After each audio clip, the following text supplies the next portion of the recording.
The World Trade Center, unmistakable in its silhouette against the sky.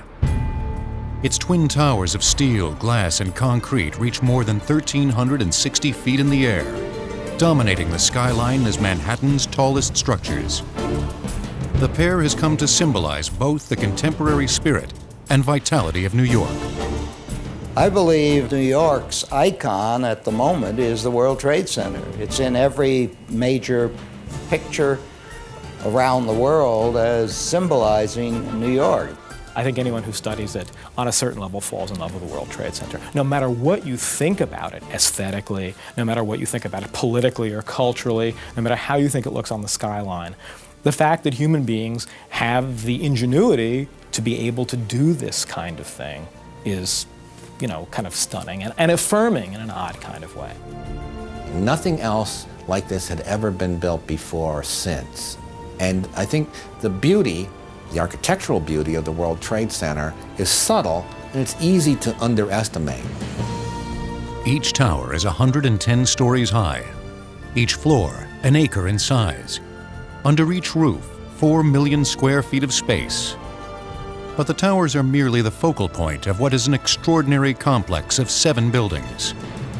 In all, there are more than 12 million square feet of enclosed space.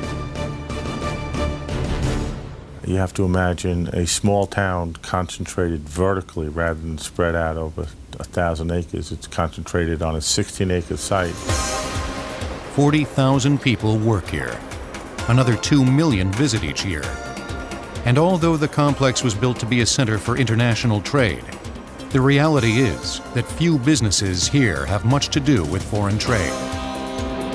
Some 325 companies, from stockbrokers to high-tech firms, share this prestigious address with the U.S. Customs House, a Marriott hotel, and Manhattan's largest indoor shopping mall. Subway lines intersect here at the World Trade Center, so people can come in underground, never get wet, never get snowed upon, go to their office, go downstairs, do their shopping, grab lunch, come back to their office and go home underground, and you never go outside. So it's a city within a city. And supporting the city within a city is an elaborate infrastructure, dependable and vigilant.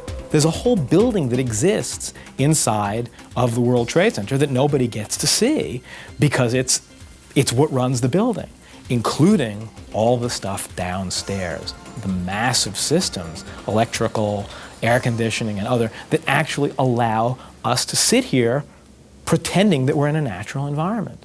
Nothing could be less natural than a super tall building. Nothing could be less natural for its time than a building like the World Trade Center.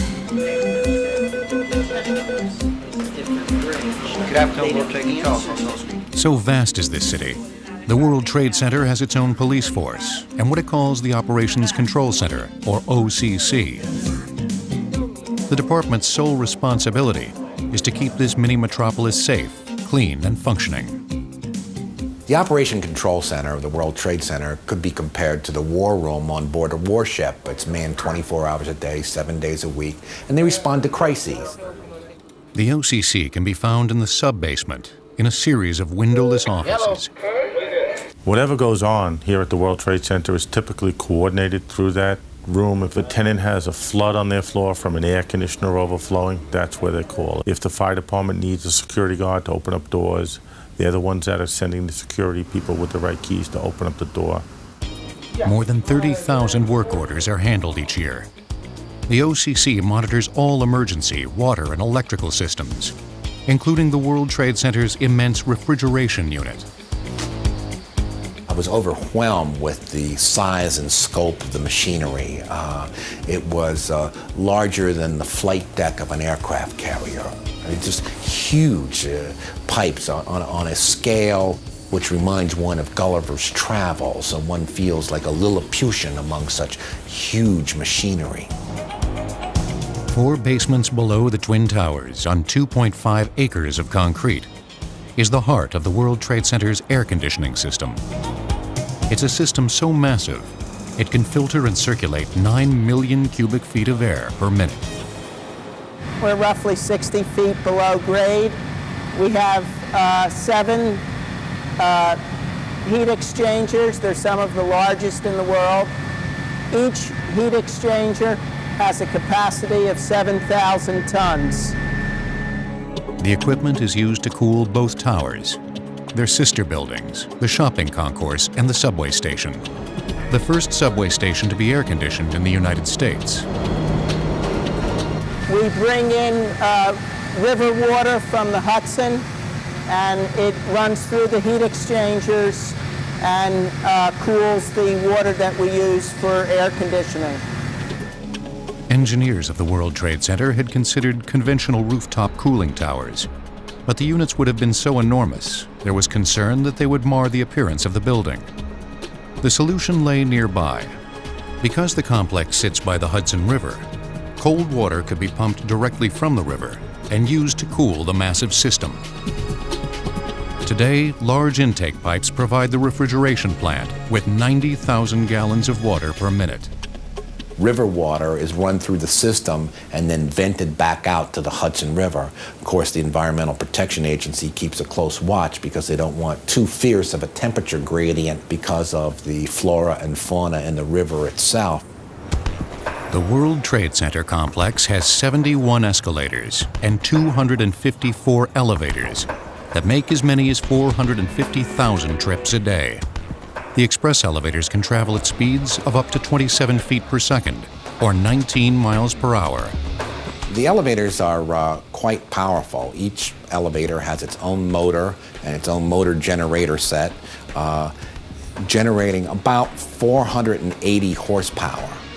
In case of a power failure, the World Trade Center has 6 emergency generators. This backup system can yield 7,200 kilowatts, enough to satisfy the needs of 4,000 suburban homes. It's just enough to power an elevator bank in each tower, stairway lighting, fire sprinklers, and other emergency essentials. In addition to that, we have now built a large diesel power plant on top of 5 World Trade Center, where we not only can provide emergency power to the facility, but we can provide emergency backup power to all of the tenants' computer needs. Even washing the 600,000 square feet of windows of the Twin Towers requires something out of the ordinary. Something dreamed up by its architect, Minoru Yamasaki, who was afraid of heights and did not want to have workers hanging over the side while washing the building. Automatic window washers were custom designed for each tower. Attached by cable and controlled by an operator, each moves along a rail at the top of the building and down miniature tracks embedded in the exterior columns. The window washing machines are marvelous pieces of machinery. Each one has a set of nylon brushes. 2 brushes, 18.5 inches, exactly how much is windows from 106 all the way down to the 9th floor. And a squeegee, and a 20-gallon tank, which holds a dose of detergent. And these machines go up and down the sides of the buildings, between the columns, cleaning 1 column of windows at a time. I clean with this machine half an hour, 100 windows for half an hour.